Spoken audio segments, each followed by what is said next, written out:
ಆದ್ಯಂತವಂತಃ ಕವಯಃ ಪುರಾಣ ಸೂಕ್ಷ್ಮ ಬೃಹಂತೋಪ್ಯನುಶಾಸಿತಾರಃ ಸರ್ವಾನ್ ಜ್ವರಾನ್ ಘ್ನಂತು ಮಮ ನಿರುದ್ಧ ಪ್ರದ್ಯುಮ್ನ ಸಂಕರ್ಷಣ ವಾಸುದೇವಾಃ ಶ್ರೀಯತ್ರ ರೂಪಿಣ್ಯುರ್ಗಾಯ ಪಾದಯೋಃ ಕರೋತಿ ಮಾನಂ ಬಹುಧಾ ವಿಭೂತಿಭಿಃ ವೆಂಕಶ್ರಿತಾಯ ಕುಸುಮಾಕರಾನುಗೈಃ ವಿಗೀಯಮಾನಾ ಪ್ರಿಯಕರ್ಮ ಗಾಯತಿ ದೇಹೇಂದ್ರಿಯ ಪ್ರಾಣಮನೋಭಿಮಾನೋ ಜೀವೋಂತರಾತ್ಮ ಗುಣಕರ್ಮಮೂರ್ತಿಃ ಸೂತ್ರಂ ಮಹಾನುತ್ಯುರುದೇಹ ಗೀತಃ ಸಂಸಾರ ಆಧಾವತಿ ಕಾಲತಂತ್ರಃ ಗಾವೋ ಮಮಾಗ್ರತೋ ನಿತ್ಯಂ ಗಾವಃ ಪೃಷ್ಠತಯೇವ ಚ ಗಾವೋ ಮೇ ಸರ್ವತಶ್ಚೈವ ಗವಾಂ ಮಧ್ಯೆ ವಸಾಮ್ಯಹಂ. ಶ್ರೀ ಗುರುಭ್ಯೋ ನಮಃ. ಮಹಾಭಾರತ ಪ್ರವಚನ ಸರಣಿಯಲ್ಲಿ ಇವತ್ತು ನಾವು ನೋಡಬೇಕಾಗಿರುವಂಥದ್ದು ಒಟ್ಟಾರೆ ಪ್ರವಚನ ಭಾಗ 1166ನೇದ್ದು, ಅನುಶಾಸನ ಪರ್ವದ್ದು 90ನೇದ್ದು. ವಾವಿಳ್ಯ ರಾಮಸ್ವಾಮಿ ಶಾಸ್ತ್ರಿಗಳ ಪಾಠದಲ್ಲಿ 63ನೇ ಅಧ್ಯಾಯ, ಟಿ ಆರ್ ಕೃಷ್ಣಾಚಾರ್ಯರ ಪಾಠದಲ್ಲಿ 111ನೇದ್ದು, ವೈಷ್ಣವ ಪಾಠದಲ್ಲಿ 106ನೇದ್ದು, ಗೀತಾ ಪ್ರೆಸ್ಸಿನ ಪಾಠದಲ್ಲಿ 76ನೇದ್ದು. ಗೋದಾನದ ವಿಧಿವಿಧಾನಗಳನ್ನು ಮತ್ತೆ ನಾವಿಲ್ಲಿ ನೋಡೋರಿದ್ದೀವಿ. ಸರ್ವೇಪಿ ಸುಖಿನಃ ಸಂತು ಸರ್ವೇ ಸಂತು ನಿರಾಮಯಾಃ ಸರ್ವೇ ಭದ್ರಾಣಿ ಪಶ್ಯಂತು ಮಾ ಕಶ್ಚಿತ್ ದುಃಖ ಭಾಗ್ ಭವೇತ್.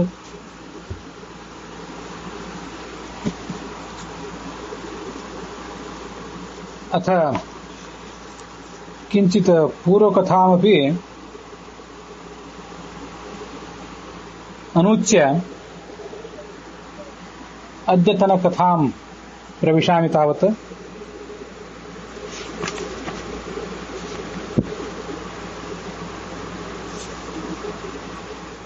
ಗೋಲೋಕ ಪ್ರಾಪ್ತಿ ವಿಷಯ ಇಂದ್ರಸ್ಯ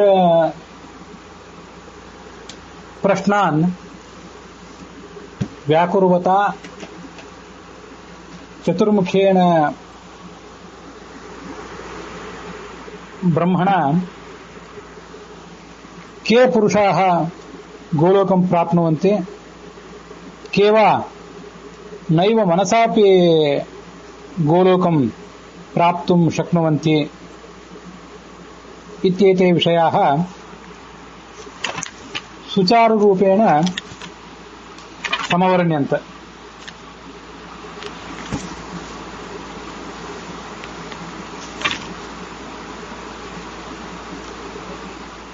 अपि च सा कथा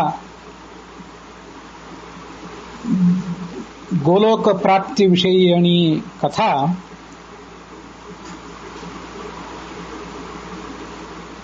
यज्ञ प्रसंगेषु गोदान प्रसंगेषु च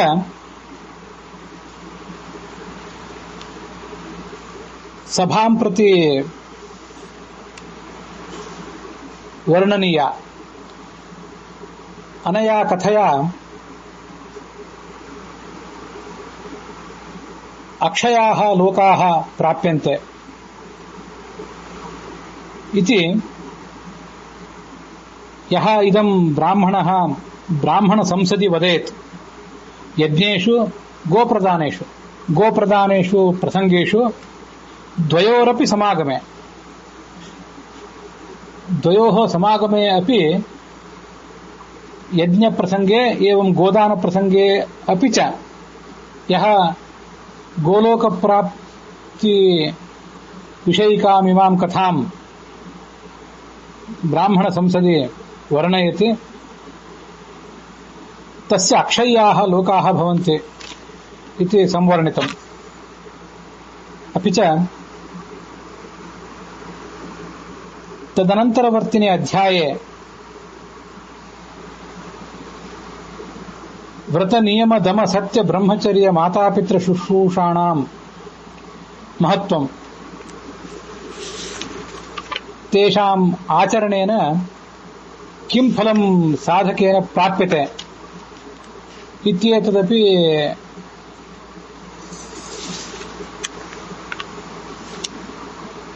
ಪ್ರತ್ಯಪಾದಿ. ಈ ಹಿಂದಿನ ಅಧ್ಯಾಯದಲ್ಲಿ ನಾವು ನೋಡಿದಂತಹ ಒಂದು ವಿಷಯ, ಯಾರು ಅನೇಕ ನಿಯಮಗಳನ್ನು ಜೀವಮಾನದಲ್ಲಿ ಅನುಸರಿಸ್ತಾನೆ ಆತ ಎಂದೂ ಯಾವ ದುಃಖಕ್ಕೂ ಒಳಗಾಗೋದಿಲ್ಲ, ಅದರ ಫಲವನ್ನು ಆತ ಪಡ್ಕೋತಾನೆ. ಬ್ರಹ್ಮಚರ್ಯವನ್ನು ಪಾಲಿಸುವುದು, ಮತ್ತೆ ದಾನ ಮಾಡುವುದು, ಇಂದ್ರಿಯ ನಿಗ್ರಹ, ಮಾತಾಪಿತೃ ಶುಶ್ರೂಷ, ಅಧ್ಯಯನ, ಅಧ್ಯಾಪನ, ಇವೆಲ್ಲವೂ ಕೂಡ ಬಹಳ ಮಹತ್ವದ ಸಂಗತಿಗಳು. ಇದು ಯಾವುದು ಕೂಡ ವ್ಯರ್ಥ ಅಲ್ಲ ಅಂತ ಅನ್ನೋದನ್ನ ಭೀಷ್ಮರು ಆ ಯುಧಿಷ್ಠಿರನಿಗೆ ವರ್ಣನೆ ಮಾಡಿದ್ದಾರೆ. ನಮಗೆ, ನಮ್ಮಂಥವರಿಗೆ ಅನೇಕ ಬಾರಿ ಈ ಎಲ್ಲ ಕಟ್ಟುನಿಟ್ಟಾದ ನಿಯಮಗಳನ್ನು ಅನುಸರಿಸಿರುವುದರಿಂದ ಏನು ಲಾಭ ಆದೀತು ಅಂತ ಕೆಲವು ಬಾರಿ ಗೊಂದಲ ಆಗೋದಿದೆ. ಮನುಷ್ಯ ಸನ್ಮಾರ್ಗದಲ್ಲಿ ಇರಬೇಕಾದರೆ ವ್ಯಭಿಚಾರ ಮಾಡದೆ ಇಂದ್ರಿಯ ನಿಗ್ರಹವನ್ನು ಇಟ್ಟುಕೊಂಡು ತನ್ನ ಕರ್ತವ್ಯವನ್ನು ತಾನು ನಿಸ್ಪೃಹತೆಯಿಂದ ಮಾಡಿಕೊಂಡು ಸನ್ಮಾರ್ಗದಲ್ಲಿ ಇರುವುದೇನು ತುಂಬಾ ಸುಲಭವಾದ ಸಂಗತಿ ಏನಲ್ಲ. ಸ್ವಚ್ಛಂದ ಜೀವನ ನಡೆಸುವುದು ಬಹಳ ಸುಲಭವಾಗಿ ಕಾಣ್ತದೆ ಮನುಷ್ಯನಿಗೆ. ಆದರೆ ಕಟ್ಟುನಿಟ್ಟಾದ ಜೀವನವನ್ನು ನಡೆಸುವುದು, ಎಲ್ಲ ರೀತಿಯಿಂದಲೂ ಧಾರ್ಮಿಕವಾದ ನಿರ್ಬಂಧಿತವಾದ ಜೀವನವನ್ನು ನಡೆಸುವುದು ಏನಿದೆಯಲ್ಲ, ಮನುಷ್ಯನಿಗೆ ಯಾವತ್ತೂ ಕಷ್ಟ ಅಂತ ಅನಿಸ್ತದೆ. ಇಷ್ಟೆಲ್ಲ ಕಷ್ಟಪಟ್ಟು ನಾವು ಪಡ್ಕೊಳ್ಳುವುದೇನನ್ನ ಅಂತ ಮನುಷ್ಯನಿಗೆ ಒಂದೊಂದು ಬಾರಿ ಗೊಂದಲ ಅನಿಸ್ತಿರ್ತದೆ. ಒಂದು 60-70 ವರ್ಷ ಬದುಕುವಂಥ ನಮ್ಮಂಥವರಿಗೆ ಎಷ್ಟು ನಿಯಮಗಳನ್ನು ಆಚರಣೆ ಮಾಡ್ಲಿಕ್ಕೆ ಸಾಧ್ಯ ಆದೀತು, ಅದರ ಫಲವನ್ನು ಯಾರು ಪಡ್ಕೊಂಡಿದ್ದಾರೆ ಯಾರು ಪಡ್ಕೊಂಡಿಲ್ಲ ಅಂತ ಎಷ್ಟು ನೋಡ್ಲಿಕ್ಕೆ ಸಾಧ್ಯ ಆದೀತು.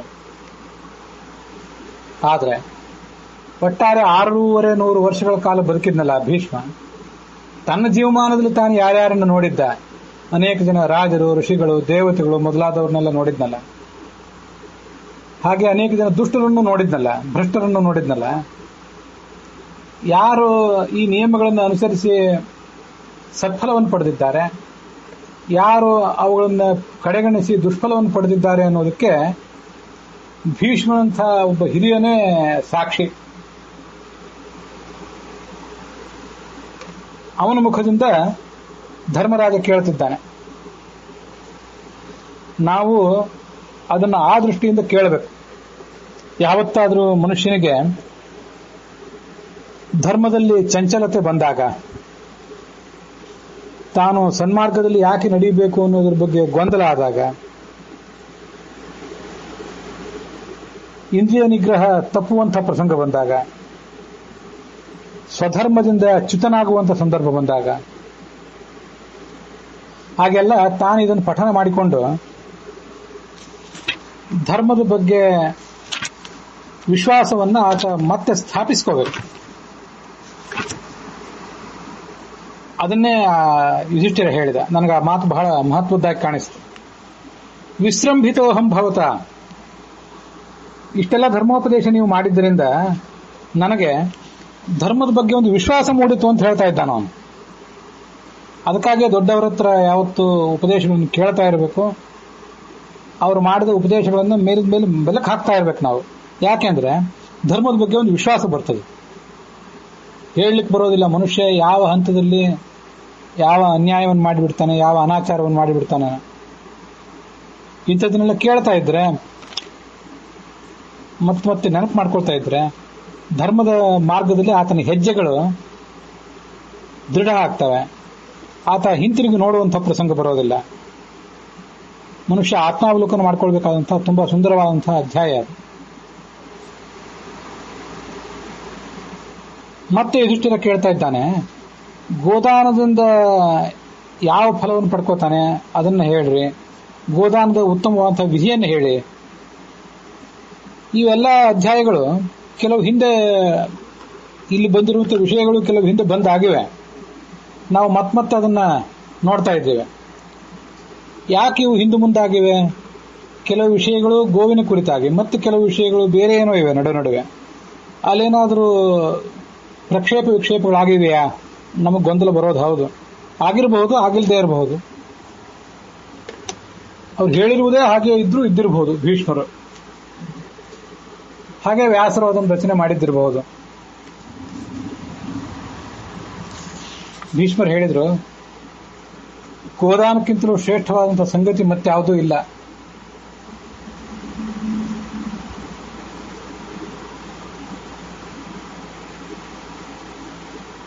ಆ ಗೋವು ದಾತೃವಿನ ಕುಲವನ್ನು ಪವಿತ್ರಗೊಳಿಸ್ತದೆ. ಋಷಿಗಳು ಈ ಗೋದಾನದ ವಿಧಿಯನ್ನ ನಿಷ್ಕರ್ಷೆ ಮಾಡಿ ಹೇಗೆ ಅದನ್ನು ಆಚರಣೆ ಮಾಡಬೇಕು ಅಂತನ್ನೋದನ್ನು ಹೇಳಿದ್ದಾರೆ ಅವರು. ಮಾಂಧಾತ ಇದೇ ಒಂದು ಪ್ರಶ್ನವನ್ನ ಕೇಳಿದ್ದ. ಬೃಹಸ್ಪತಿಗಳು ಅದ್ರ ಕುರಿತಾಗಿ ಮಾತಾಡಿದ್ರು. ಮನುಷ್ಯ ನಿಯಮಪೂರ್ವಕವಾಗಿ ಅನುಷ್ಠಾನ ಮಾಡಬೇಕು. ಒಬ್ಬ ವ್ಯಕ್ತಿಯನ್ನ, ಜ್ಞಾನಿಯಾದ ಬ್ರಾಹ್ಮಣನನ್ನು ಆಹ್ವಾನಿಸಿ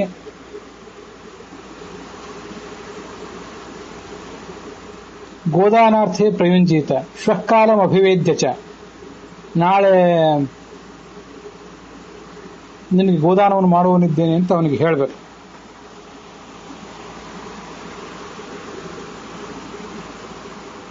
ಆ ರೋಹಿಣಿ ಅಂದ್ರೆ ಕೆಂಪು ಬಣ್ಣದ ಗೋವು ಅಂತ ಅದನ್ನು ವರ್ಣನೆ ಮಾಡ್ತಾರೆ.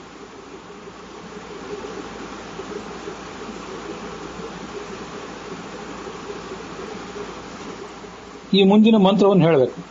ಗೌರ್ಮೇ ಮಾತಾ ವೃಷಭ ಪಿತಾಮೇ ದಿವಂ ಶರ್ಮ ಜಗತೀಮೇ ಪ್ರತಿಷ್ಠಾ. ಇದು ಕೂಡ ತುಂಬಾ ಸುಂದರವಾದಂತಹ ಒಂದು ವೇದವಾಕ್ಯವೇ ಇದ್ದಿರಬೇಕು. ದಿವಂ ಶರ್ಮ ಅಂತ ಕೆಲವು ಕಡೆ ಇದೆ, ದಿವಂ ಗಚ್ಚನ್ ಜಗತೀಮೇ ಪ್ರತಿಷ್ಠಾ ಅಂತ ಇನ್ನು ಕೆಲವು ಕಡೆ ಇದೆ. ಪಾಠ ಯಾವುದನ್ನು ತೀರ್ಮಾನ ಮಾಡೋದು ಸ್ವಲ್ಪ ಕಷ್ಟನೇ ಆಗ್ತದೆ. ಆದರೂ ಗೋವು ನನ್ನ ತಾಯಿ ಮತ್ತೆ ವೃಷಭವು ನನ್ನ ತಂದೆ ಅಂತ ನಾವು ನಿತ್ಯ ಹೇಳ್ಕೊಳ್ಬಹುದಾದಂತಹ ಒಂದು ಮಂತ್ರ ಇದು ಕೂಡ. ದಿವಂ ಗರ್ಭಂ ಜಗತೀಮೇ ಪ್ರತಿಷ್ಠಾ ಅಂತೂ ಒಂದು ಪಾಠ ಇದೆ. ಹಸುವು ನನ್ನ ತಾಯಿ, ಎತ್ತು ನನ್ನ ತಂದೆ, ಅವೆರಡೂ ನನಗೆ ಸ್ವರ್ಗ ಸುಖವನ್ನು, ಐಹಿಕ ಸುಖವನ್ನು ಕೊಡಲಿ, ಜಗತ್ತಿನಲ್ಲಿ ನನಗಿದೆ ಆಧಾರಭೂತವಾದ್ದು ಅಂತ ಹೇಳಿ ಆ ಗೋವುಗಳ ಮಧ್ಯೆ ಅವತ್ತು ರಾತ್ರಿ ಕಳೆಯಬೇಕಂತೆ. ಮತ್ತೆ ಬೆಳಿಗ್ಗೆನೂ ಕೂಡ ಅದೇ ಮಂತ್ರವನ್ನು ಹೇಳಬೇಕು.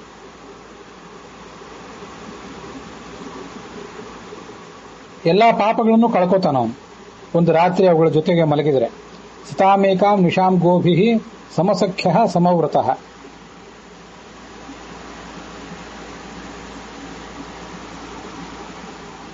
ಇಲ್ಲೊಂದು ಸಂಗತಿ ನನಗೆ ನೆನಪಿಗೆ ಬರ್ತದೆ.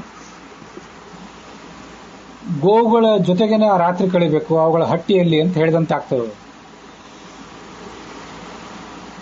ಅದಷ್ಟೇ ಅಲ್ಲದೆ ಸಂಧ್ಯಾವಂದನ ಮೊದಲಾದ ಕೆಲವು ಕ್ರಿಯೆಗಳನ್ನು ಕೂಡ ಮನೆಯೊಳಗೆ ಮಾಡುವುದಕ್ಕಿಂತ ಹೊರಗೆ ಮಾಡುವುದು ಹೆಚ್ಚು ಫಲಕರ ಅಂತ ಶಾಸ್ತ್ರದಲ್ಲಿ ಹೇಳ್ತಿರ್ತಾರೆ.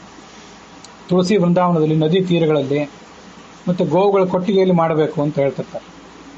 ಗೋವುಗಳ ವಾಸಸ್ಥಾನವೇ ಒಂದು ತೀರ್ಥಕ್ಷೇತ್ರ ಯಾವತ್ತು.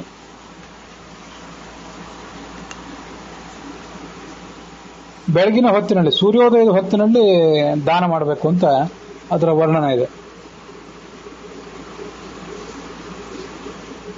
ಕರುವಿನ ಜೊತೆಗೆ ದಾನ ಮಾಡಬೇಕು.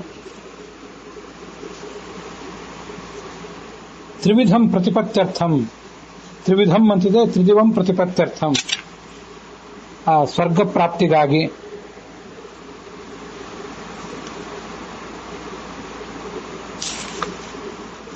ಊರ್ಜಸ್ವಿನ್ಯ ಊರ್ಜ ಮೇಧಾಶ್ಚ ಊರ್ಜ ವಹಾಶ್ಚ ಅಂತ ಕೆಲವು ಕಡೆ ಇದೆ. ಯಜ್ಞೆ ಗರ್ಭೋಮೃತಸ್ಯ ಜಗತೋಸ್ಯ ಪ್ರತಿಷ್ಠಾ ಕ್ಷಿತೇರೋಹ ಪ್ರವಹ ಶಶ್ವದೇವ ಪ್ರಾಜಾಪತ್ಯಾಹ ಸರ್ವಮಿತ್ಯರ್ಥವಾದಾಹ. ಇದು ಆ ಮಂತ್ರದ ಒಂದು ವಿವರಣ.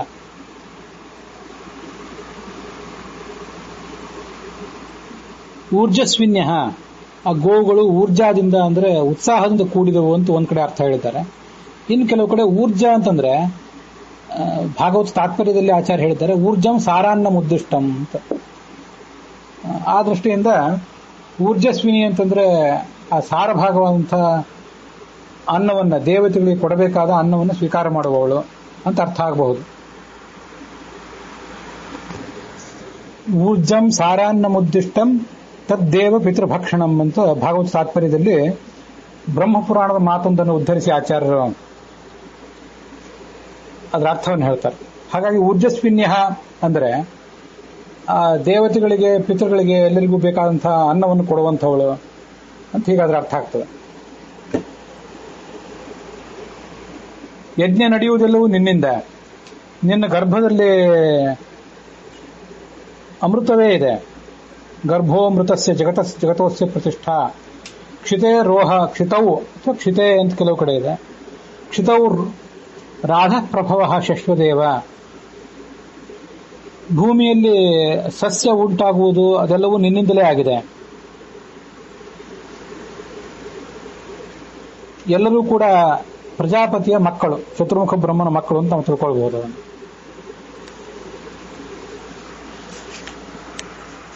ಇದು ನಾವು ಆ ಸಂದರ್ಭದಲ್ಲಿ ಹೇಳಬೇಕಾದಂಥ ಒಂದು ಮಂತ್ರ, ಗೋದಾನದ ಪ್ರಸಂಗದಲ್ಲಿ ಹೇಳಬೇಕಾದಂಥ ಮಂತ್ರ. ಗಾವೋ ಮಮೈನಃ ಪ್ರಣುದಂತು ಸೌರ್ಯಾಹ ತಥಾ ಸೌಮ್ಯಾಹ ಸ್ವರ್ಗಯಾನಾಯ ಸಂತು ಆತ್ಮಾನಮ್ಮೆ ಮಾತೃವಚ್ಚಾಶ್ರಯಂತು ತಥಾ ಅನುಕ್ತಾಹ ಸಂತು ಸರ್ವಾಶಿಶೋಮೆ. ಆತ್ಮಾನಮ್ಮೆ ಅಂತಿದೆ, ಆಮನಾತಾಮೆ ದದತಿ ಆಶ್ರಯಂತು ಅಂತಿದೆ. ಬೇರೆ ಬೇರೆ ಪಾಠಗಳಿವೆ, ಇಲ್ಲಿ ಅದನ್ನು ನಿರ್ಣಯಿಸುವುದು ಕಷ್ಟ. ಅದಕ್ಕಾಗಿ ಇವೆಲ್ಲ ಶ್ಲೋಕಗಳಲ್ಲಿ ಯಾವ ಶ್ಲೋಕವನ್ನು ಹೇಳಬೇಕು ಅಂತ ಗೊಂದಲ ಆದಾಗ, ಯಾವ ಶ್ಲೋಕಗಳ ಬಗ್ಗೆ ಗೊಂದಲ ಬೇಡ ಅಂತ ಹೇಳಿ ಇವತ್ತಿನ ಪ್ರವಚನದ ಆರಂಭದ ಕಾಲದಲ್ಲಿ ಮತ್ತೆ ನಿನ್ನೆ ಪ್ರವಚನದ ಆರಂಭದ ಕಾಲದಲ್ಲಿ ಪರಮಾತ್ಮನ, ಲಕ್ಷ್ಮೀಯ ಮತ್ತು ಮುಖ್ಯಪ್ರಾಣನ ಶ್ಲೋಕ ಆದ ಬಳಿಕ ಒಂದೆರಡು ಗೋವುಗಳ ಕುರಿತಾಗಿ ಒಂದೆರಡು ಶ್ಲೋಕ ಹೇಳಿದ್ದೆ. ಅವು ಎಲ್ಲ ಕಡೆ ಸಮಾನವಾಗಿವೆ, ಅಲ್ಲಿ ಪಾಠಾಂತರ ಇತ್ಯಾದಿಗಳೇನಿಲ್ಲ. ಅದನ್ನು ಹೇಳಿಕೊಳ್ಳುವುದನ್ನು ರೂಢಿ ಮಾಡಬೇಕು. ಅದು ಹೆಚ್ಚು ನಿತ್ಯೋಪಯೋಗಿ ಆದಂಥ ಮಂತ್ರ. ಇಲ್ಲಿ ಇದಕ್ಕೆ ಅರ್ಥ ಏನು? ಗೋವುಗಳು ನನ್ನ ಪಾಪಗಳನ್ನು ಕಳೆಯಲಿ. ಸೌರ್ಯಾಹ ಸೌಮ್ಯಾಹ, ಸೂರ್ಯನಂತೆ ಚಂದ್ರನಂತೆ ಪ್ರಕಾಶಮಾನವಾದ ಗೋವುಗಳವು. ನಾನು ಸ್ವರ್ಗಕ್ಕೆ ಪ್ರಯಾಣ ಮಾಡಲಿಕ್ಕೆ ನಮಗವು ಆಶ್ರಯವನ್ನು ಕೊಡಲಿ. ಸರ್ವಾಭೀಷ್ಟವನ್ನು ನನಗವು ಕೊಡಲಿ. ನಾನು ಕೇಳದೇ ಇದ್ದಂಥ ಎಲ್ಲ ರೀತಿಯಾದ ಫಲವೂ ನನಗೆ ಸಿಗಲಿ ಅಂತ ಅವುಗಳನ್ನು ಪ್ರಾರ್ಥನೆ ಮಾಡಬೇಕು ನಾವು.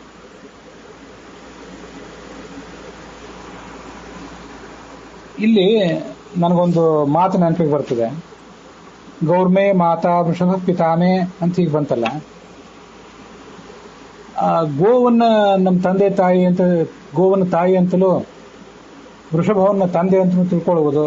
ಅದೇ ಸಂದರ್ಭದಲ್ಲಿ ಅವು ಒಳಗೆ ಅಂತರ್ಯಾಮಿ ಆದಂಥ ಭಾರತಿ ಮತ್ತು ಮುಖ್ಯ ಪ್ರಾಣ, ಈ ಸರಸ್ವತಿ ಬ್ರಹ್ಮ, ಲಕ್ಷ್ಮಿ ಮತ್ತು ನಾರಾಯಣರು, ಅವರನ್ನು ನಮ್ಮ ತಂದೆ ತಾಯಿ ಅಂತ ಹೀಗೆಲ್ಲ ತಿಳ್ಕೋಬೇಕು.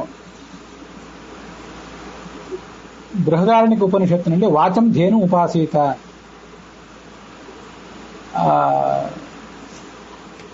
ವಾಗ್ದೇವತೆಯಾದಂತಹ ಸರಸ್ವತಿ ಭಾರತೀಯರನ್ನ ಧೇನು ಉಪಾಸೀತ, ಒಂದು ಹಸು ಅಂತ ಅವಳನ್ನು ಉಪಾಸನೆ ಮಾಡಬೇಕು ಅಂತಿದೆ. ತಸ್ಯಾಹ ಚತ್ವಾರಃ ಸ್ತನಾಹ, 4 ಸ್ತನಗಳಿವೆ ಅಂತ ಅವಳಿಗೆ. ಸ್ವಾಹಾಕಾರ, ಸ್ವಧಾಕಾರ, ವಷಟ್ಕಾರ, ಹಂತಕಾರ. ಹೇಳುವಾಗ ಸ್ವಲ್ಪ ಹಿಂದೆ ಮುಂದೆ ಮಾಡಿರಬಹುದು. ಸ್ವಾಹಾಕಾರಂ ದೇವಾಹ ಉಪಯುಂಜತೆ, ಸ್ವಾಹಾಕಾರವನ್ನು ದೇವತೆಗಳು ಉಪಯೋಗ ಮಾಡ್ತಾರೆ, ಸ್ವಧಾಕಾರವನ್ನು ಪಿತೃಗಳು, ಹಂತಕಾರಂ ಮನುಷ್ಯಾಹ, ವಷಟ್ಕಾರಂ ಮತ್ತೆ ಬೇರೆ ಬೇರೆ ದೇವತೆಗಳು ಅದನ್ನು ಬೇರೆ ಬೇರೆ ರೀತಿಯಾಗಿ ಉಪಯೋಗ ಮಾಡ್ಕೊಳ್ತಾರೆ. ತಸ್ಯಾಹ ಚತ್ವಾರಃ ಸ್ತನಾಃ ಸ್ವಾಹಾಕಾರೋ ವಷಟ್ಕಾರೋ ಹಂತಕಾರ ಸ್ವಧಾಕಾರಃ ತಸ್ಯೈ ದ್ವೌ ಸ್ತನೋ ದೇವಾಹ ಜೀವಂತೆ. ಸ್ವಾಹಾಕಾರ ಮತ್ತು ವಷಟ್ಕಾರಗಳನ್ನು ದೇವತೆಗಳು ಉಪಯೋಗ ಮಾಡ್ಕೋತಾರೆ. ಹಂತಕಾರಂ ಮನುಷ್ಯಾಹ, ಹಂತಕಾರವೆಂಬ ಸ್ತನವನ್ನು ಉಪಯೋಗಿಸಿ ಮನುಷ್ಯರು ಬದುಕ್ತಾರೆ. ಸ್ವಧಾಕಾರ ಎಂಬ ಸ್ತನವನ್ನು ಉಪಯೋಗಿಸಿ ಪಿತೃದೇವತೆಗಳು ಬದುಕ್ತಾರೆ. ತಸ್ಯಾಹ ಪ್ರಾಣ ಋಷಭ, ಅವಳ ಪತಿನೇ ಮುಖ್ಯ ಪ್ರಾಣ ಅಥವಾ ಬ್ರಹ್ಮ. ಮನೋವತ್ಸಹ, ಮನೋಭಿಮಾನಿಯಾದಂತಹ ರುದ್ರ ಆಕೆಯ ಕರು ಅಂತ ಅಲ್ಲಿ ವರ್ಣನೆ ಮಾಡಿದ್ದಾರೆ. ಹೀಗೆ ಗೋವನ್ನ ಮತ್ತು ವೃಷಭವನ್ನು ನಾವು ಧ್ಯಾನ ಮಾಡುವಾಗ ಈ ಒಳಗಿನ ಸಂಗತಿಗಳನ್ನು ಕೂಡ ನೆನಪು ಮಾಡಿಕೊಳ್ಬೇಕು ಅಂತ ಅದರ ತಾತ್ಪರ್ಯ.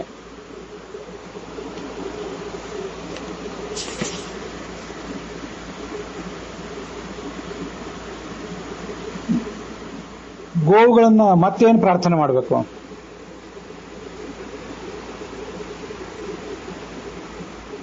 ದೇಹತ್ಯಾಗವನ್ನು ಮಾಡಿದ ಮೇಲೆ ಆ ಜೀವನಿಗೆ ನೀವೊಂದು ದೊಡ್ಡ ಕಲ್ಯಾಣವನ್ನೇ ಮಾಡ್ತೀರಿ. ಯಾವತ್ತೂ ಕೂಡ ನಿಮ್ಮನ್ನು ಶರಣು ಹೊಂದಿದ ಮೇಲೆ ನನಗೆ ಇಷ್ಟವಾದಂತಹ ಗತಿಯೊಂದನ್ನ ಕೊಡಿರಿ. ಯಾವೈ ಯೂಯಂ ಸೋಹಮದ್ಯೈಕ ಭಾವ, ನಿಮ್ಮ ಈ ಸ್ವರೂಪ ಏನಿದೆ ಅದು ನನ್ನ ಸ್ವರೂಪವೇ ಆಗಿದೆ. ನನಗೂ ನಿಮಗೂ ಯಾವ ಭೇದವೂ ಇಲ್ಲ. ನಿಮ್ಮ ಜೊತೆ ಅಷ್ಟು ತಾದಾತ್ಮ್ಯವನ್ನು ನಾನು ಹೊಂದಿದ್ದೀನಿ ಅಂತ ಅರ್ಥ. ನಿಮ್ಮನ್ನು ನಾನು ಯಾರ್ಯಾರು ದಾನ ಕೊಟ್ಟರೆ ನನ್ನನ್ನೇ ಕೊಂಡುಕೊಂಡಂತೆ.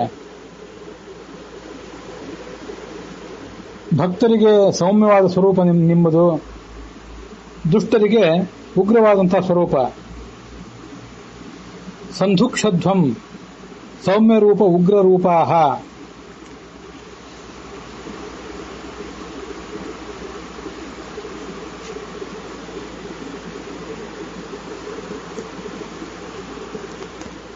ಇಲ್ಲೇನು ಈ ಮಾತುಗಳು ಬಂದಿವೆ. ಗೋದಾನ ಮಾಡುವವನು ಈ ಶ್ಲೋಕದ ಮೊದಲನೇ ಅರ್ಧ ಭಾಗವನ್ನು ಹೇಳಬೇಕು. ಏವಂ ತಸ್ಯಾಗ್ರೇ ಪೂರ್ವಮರ್ಧಂ ವದೇತ ಗವಾಂ ದಾತ ವಿಧಿವತ್ ಪೂರ್ವದೃಷ್ಟಂ ಪ್ರತಿಬ್ರೂಯಾತ್ ಶೇಷಮರ್ಧಂ ದ್ವಿಜಾತಿ. ಆ ಹಿಂದಿನ ಶ್ಲೋಕ ಏನು ಬಂತಲ್ಲ, ಯಾವೈ ಯೂಯಂ ಅಂತ, ಅದರಲ್ಲಿ ಯಾವೈ ಯೂಯಂ ಸೋಹಮದ್ಯೈಕ ಭಾವ ಯುಷ್ಮಾನ್ ದತ್ವಾ ಚಾಹಂ ಆತ್ಮಪ್ರದಾತ ಅನ್ನೋದನ್ನ ದಾನ ಕೊಟ್ಟವನು ಹೇಳಬೇಕು. ಮನಶ್ಚಿತಾಹ ಮನಯೇವೋಪಪನ್ನಾಹ ಸಂಧುಕ್ಷಧ್ವಂ ಸೌಮ್ಯ ರೂಪೋಗ್ರ ರೂಪಾಹ ಅಂಥೇಳಿ ಆ ದಾನ ಸ್ವೀಕಾರ ಮಾಡುವವನು ಹೇಳಬೇಕು. ಎಲ್ಲ ಥರದ ವಸ್ತುಗಳು ಕೂಡ ದಾನ ಮಾಡುವುದು, ಗೋದಾನ ಮಾಡುವುದರಿಂದ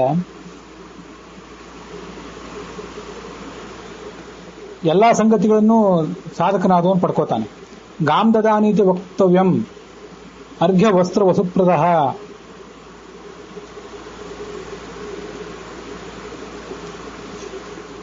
ಕೆಲವು ಬಾರಿ ಏನಾದರೂ ಕಾರಣದಿಂದಾಗಿ ಸಾಕ್ಷಾತ್ ಗೋದಾನ ಮಾಡಲಿಕ್ಕಾಗದೆ ಹೋದ್ರೆ ಗೋವಿನ ಬೆಲೆಯನ್ನು ಕೊಡಬೇಕಂತೆ. ವಸ್ತ್ರ, ಸುವರ್ಣ ಇತ್ಯಾದಿಗಳನ್ನು ಕೊಡಬೇಕು.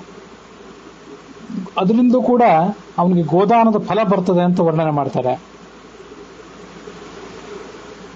ಬೆಲೆ ರೂಪದಲ್ಲಿ, ವಸ್ತ್ರದ ರೂಪದಲ್ಲಿ ಮತ್ತು ಸುವರ್ಣದ ರೂಪದಲ್ಲಿ ಗೋವುಗಳನ್ನು ನಾವು ಕೊಟ್ರೆ ಅದಕ್ಕೆ ಊರ್ಧ್ವಾಸ್ಯ, ಭವಿತವ್ಯ, ವೈಷ್ಣವಿ ಅಂತ ಈ 3 ಹೆಸರುಗಳಿಂದ ಕರೀತಾರಂತೆ ಅಂತ ಹೀಗೆ ಒಂದು ಕಡೆ ಅನುವಾದ ಮಾಡಿದ್ದಾರೆ. ಗೋವನ್ನೇ ಕೊಡ್ಲಿಕ್ಕಾಗದೆ ಹೋದ್ರಾಗ ಗೋವಿನ ಬೆಲೆ ಕೊಡ್ತೀವಲ್ಲ, ಅದಕ್ಕೆ ಊರ್ಧ್ವಾಸ್ಯ ಅಂತ ಹೆಸರು. ವಸ್ತ್ರ ರೂಪದಲ್ಲಿ ಕೊಟ್ರೆ ಭವಿತವ್ಯ ಅಂತ ಹೆಸರು.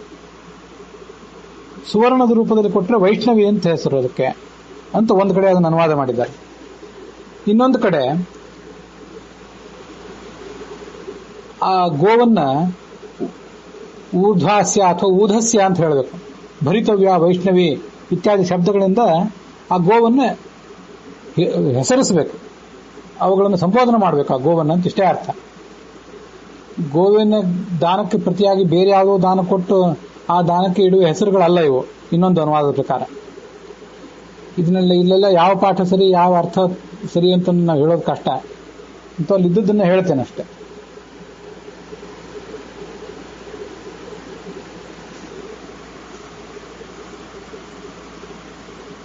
ಅದಕ್ಕೆ ಬೇರೆ ಬೇರೆ ಥರದ ಅನುವಾದಗಳನ್ನೇ ಮಾಡ್ತಾರೆ. ನೀಲಕಂಠರು ಮೊದಲಾದವರು ಮಾಡಿದಂಥ ಅನುವಾದಗಳು. ಊರ್ಧ್ವಾಸ್ಯಾಂ ಪ್ರತಿಗೃಹಾಮಿ, ಇಮಾಂ ಭವಿತವ್ಯಾಂ ಪ್ರತಿಗೃಹಾಮಿ, ಇಮಾಂ ವೈಷ್ಣವೀಂ ಪ್ರತಿಗೃಹಾಮಿ ಅಂತ ಹೀಗೆಲ್ಲ ಹೇಳಬೇಕು ತಗೊಳ್ಳುವವನು. ದಾನ ಕೊಡುವವನು ಇಮಾಂ ಊರ್ಧ್ವಾಸ್ಯಾಂ ತುಭ್ಯಮಹಂ ಸಂಪ್ರದತೆ, ಊರ್ಧ್ವಾಸ್ಯ ಅನ್ನುವುದನ್ನು ನಿನಗೆ ಕೊಡ್ತಾ ಇದ್ದೇನೆ ಅಂತ ದಾನ ಕೊಡುವವನು ಹೇಳಬೇಕು. ಇದು ಸಾಕ್ಷಾತ್ ಗೋವನ್ನು ಕೊಡ್ಲಿಕ್ಕಾಗದೇ ಇದ್ದಾಗ ಅದರ ಬೆಲೆಯನ್ನು ಕೊಡುವಾಗ ಹೇಳಬೇಕಾದಂಥ ಮಂತ್ರ ಇದು. ಇಮಾಂ ಭವಿತವ್ಯಾಂ ತುಭ್ಯಮಹಂ ಸಂಪ್ರದತೆ ಅನ್ಬೇಕು ವಸ್ತ್ರ ಕೊಡುವಾಗ. ಸುವರ್ಣ ಕೊಡುವಾಗ ಇಮಾಂ ವೈಷ್ಣವೀಂ ತುಭ್ಯಮಹಂ ಸಂಪ್ರದತೆ ಅಂತ ಹೇಳಬೇಕು. ಗೋವಿನ ಬದಲಾಗಿ ಅದರ ಪೂರ್ಣ ಬೆಲೆಯನ್ನು ಕೊಟ್ಟವನು ದಿವ್ಯ ಲೋಕದಲ್ಲಿ 36,000 ವರ್ಷ ಫಲ ಪಡ್ಕೋತಾನೆ. ಇದು ಒಂದು ಅನುವಾದದಲ್ಲಿದೆ. ಮತ್ತೊಂದು ಅನುವಾದದಲ್ಲಿ ದಾನ ಮಾಡುವ ಗೋವಿಗೆ ಅರ್ಘ್ಯಾದಿಗಳನ್ನು ಕೊಡುವುದರ ಮೂಲಕ ಅರ್ಘ್ಯಪಾದ್ಯಾದಿಗಳನ್ನು ಕೊಟ್ಟು ಉಪಚರಿಸಿದರೆ 36,000 ವರ್ಷದ ಫಲ. ಆ ದಾನ ಮಾಡುವ ಗೋವಿಗೆ ವಸ್ತ್ರವನ್ನು ಕೊಟ್ಟರೆ 8,000 ವರ್ಷದ ಫಲ. ದಾನ ಮಾಡುವ ಗೋವಿಗೆ ದಕ್ಷಿಣೆಯಾಗಿ ಸುವರ್ಣವನ್ನು ಕೊಟ್ಟರೆ 20,000 ವರ್ಷದ ಫಲ ಅಂತ ಹೀಗೆ ಒಂದು ಕಡೆ ಅನುವಾದ. ಗೋವಿಗೆ ಬದಲಾಗಿ ಪೂರ್ಣ ಬೆಲೆ ಕೊಟ್ಟರೆ 36,000 ವರ್ಷ. ಗೋವಿನ ಬದಲಾಗಿ ವಸ್ತ್ರದಾನ ಮಾಡಿದರೆ 8,000 ವರ್ಷದ ಫಲ. ಗೋವಿನ ಬದಲಾಗಿ ಸುವರ್ಣ ದಾನ ಮಾಡಿದರೆ ಅದರಿಂದ 20,000 ವರ್ಷದ ಫಲ ಅಂತ ಹೀಗೆಲ್ಲ ಅದನ್ನ ವರ್ಣಿಸ್ತಾರೆ. ಗೋಪ್ರದಾತ ಸಮಾಪ್ನೋತಿ ಸಮಸ್ತಾನ್ ಅಷ್ಟಮೇ ಕ್ರಮೇ.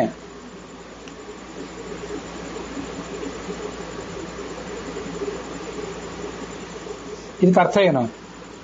ಗೋದಾನ ಸ್ವೀಕಾರ ಮಾಡಿ ಆ ವ್ಯಕ್ತಿ ಮುಂದೆ ಹೋದ, ಆತ 8 ಹೆಜ್ಜೆ ಇಟ್ಟರೆ ಸಾಕು, ಆ ಫಲ ಇವನಿಗೆ ಸಿಕ್ಕೇ ಬಿಡ್ತದೆ.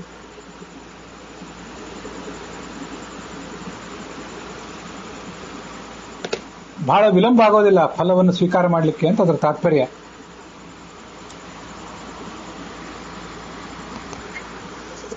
ಗೋದಾನ ಮಾಡುವವನು ಶೀಲವಂತನಾಗಿರಬೇಕು, ದುಃಖ ರಹಿತನಾಗಿ ದಾನ ಮಾಡಬೇಕು. ಹೀಗೆಲ್ಲ ಮಾಡಿದರೆ ಆ ದಾನದ ಸಂಗತಿಯನ್ನು ಇಷ್ಟೆಲ್ಲ ತಿಳಿದು ಮಾಡಿದರೆ ಮಹಾಫಲ ಇದೆ ಅವನಿಗೆ. ಗೋದಾನ ಮಾಡಿದ ಬಳಿಕ 3 ರಾತ್ರಿ ಗೋವ್ರತವನ್ನು ಆಚರಣೆ ಮಾಡಬೇಕು. 1 ರಾತ್ರಿ ಗೋವುಗಳ ಜೊತೆ ವಾಸ ಮಾಡಬೇಕು. ಮುಂದೆ ಕಾಮಾಷ್ಟಮಿ ಅಂತ ಇದೆ. ಕಾಮಾಷ್ಟಮಿಯಿಂದ ಪ್ರಾರಂಭಿಸಿ 3 ದಿನಗಳ ಕಾಲ ಗೋವಿನ ಸಗಣಿ, ಅದರ ರಸ ಅಂದ್ರೆ ಹಾಲು, ಮೊಸರು, ಮಜ್ಜಿಗೆ ಇತ್ಯಾದಿಗಳನ್ನು ತಿನ್ನುತ್ತಾ ಕಾಲ ಕಳೆಯಬೇಕು. ಕಾಮಾಷ್ಟಮಿ ಅಂದ್ರೆ ಕಾರ್ತಿಕ ಶುಕ್ಲ ಪಕ್ಷದ ಅಷ್ಟಮಿ ಅಂತ ಒಂದು ಅನುವಾದದಲ್ಲಿದೆ. ದೇವವೃತ ಸ್ಯಾತ್ ವೃಷಭ ಪ್ರಧಾನೆ. ವೃಷಭವನ್ನು ಎತ್ತನ ದಾನ ಮಾಡುವವನು ದೇವವ್ರತ ಅಥವಾ ವೇದವ್ರತನಾಗ್ತಾನೆ. ಮುಂದಿನ ಜನ್ಮದಲ್ಲಿ ಅವನಿಗೆ ವೇದಗಳನ್ನು ಅಧ್ಯಯನ ಮಾಡುವಂತಹ ಅವಕಾಶ ಸಿಗ್ತದೆ. ಒಂದು ಆಕಳು, ಒಂದು ಹೋರಿ ಎರಡನ್ನೂ ದಾನ ಮಾಡಿದರೆ ವೇದಾಭ್ಯಾಸ ಮಾಡಿದ ಫಲ ಬರ್ತದೆ.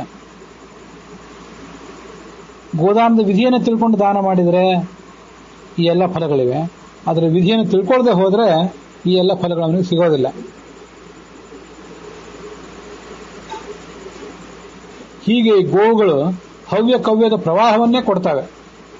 ದೇವತೆಗಳಿಗೆ ಬೇಕಾದ ಆಹುತಿಯೇ ಹವ್ಯ, ಪಿತೃಗಳಿಗೆ ಕೊಡುವ ಆಹುತಿಯೇ ಕವ್ಯ. ಅವೆಲ್ಲವನ್ನೂ ಕೊಡ್ತಾವೆ ಈ ಗೋವುಗಳು ಅಂತ ಅದರ ತಾತ್ಪರ್ಯ.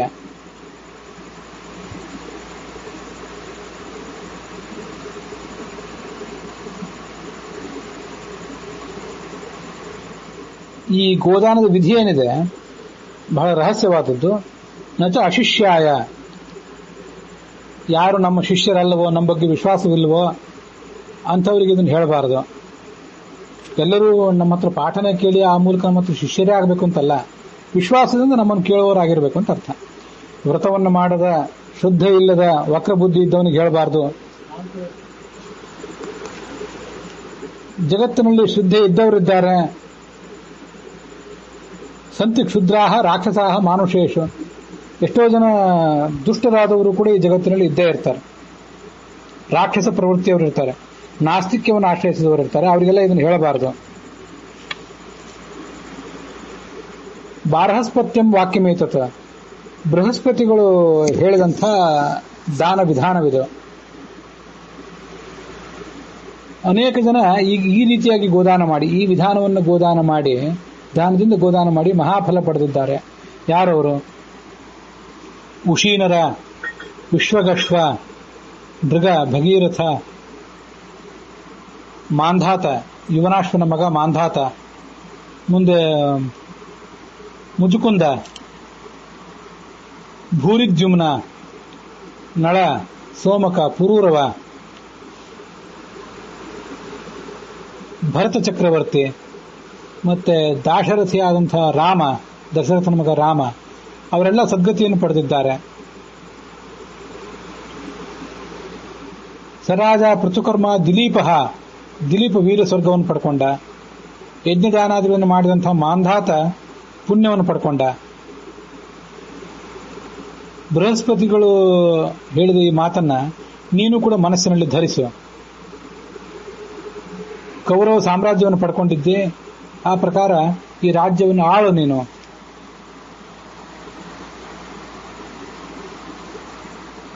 ಭೀಷ್ಮ ಹೇಳಿದಂತೆ ಗೋದಾನದ ವಿಧಾನವನ್ನು ತಿಳ್ಕೊಂಡು ಧರ್ಮರಾಜ ಎಲ್ಲವನ್ನೂ ಕೂಡ ಮಾಡಿದ. ಮಾಂಧಾತೃವಿಗೆ ಬೃಹಸ್ಪತಿಗಳು ಹೇಳಿದಂತೆ ಆಚರಿಸಿ ಪುಣ್ಯವನ್ನು ಪಡ್ಕೊಂಡ.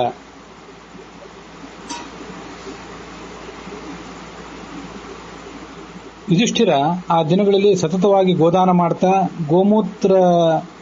ಗೋಮಯಗಳ ಜೊತೆಗೆ ಗೋಧಿಯ ಕಾಳುಗಳನ್ನು ಆಹಾರವನ್ನಾಗಿ ಸ್ವೀಕಾರ ಮಾಡುತ್ತಿದ್ದ. ಯವಶಕಲಾನ್ ಸಹ ಗೋಮಯೈ ಪಿಬಾನಃ.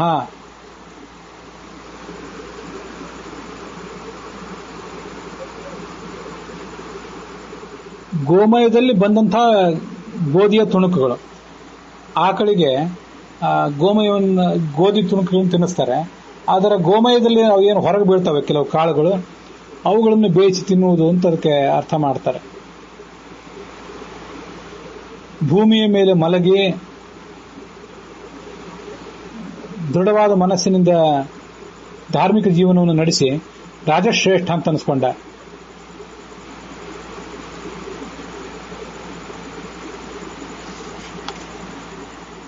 ಗೋವುಗಳ ಸ್ತೋತ್ರವನ್ನು ಯಾವತ್ತೂ ಮಾಡ್ತಾ ಇದ್ದ. ತಾನು ಪ್ರಯಾಣ ಮಾಡುವಾಗ ನಚ ದುರಿ ನೃಪ ಗಾಂ ಅಯುಕ್ತ ಭೂಯ ತುರಂಗವರೈಹಿ ಅಗಮತ್ಯ ಯತ್ರ ತತ್ರ. ತಾನು ಎಲ್ಲಾದರೂ ಪ್ರಯಾಣ ಮಾಡುವುದಿದ್ರೆ ಎತ್ತುಗಳಿಂದ ಹೂಡಲ್ಪಟ್ಟಂತಹ ಬಂಡಿಯಲ್ಲಿ ಹೋಗ್ತಿರ್ಲಿಲ್ಲಂತ. ಕುದುರೆಗಳ ರಥದಲ್ಲೇ ಸಂಚಾರ ಮಾಡ್ತಾ ಇದ್ದ. ಅಲ್ಲಿಗೆ ಈ ಪ್ರಸಕ್ತ ಅಧ್ಯಾಯ ಸಮಾಪ್ತವಾಗಿದೆ. ಇವತ್ತಿನ ಭಾಗವೂ ಕೂಡ ಸಮಾಪ್ತವಾಗಿದೆ.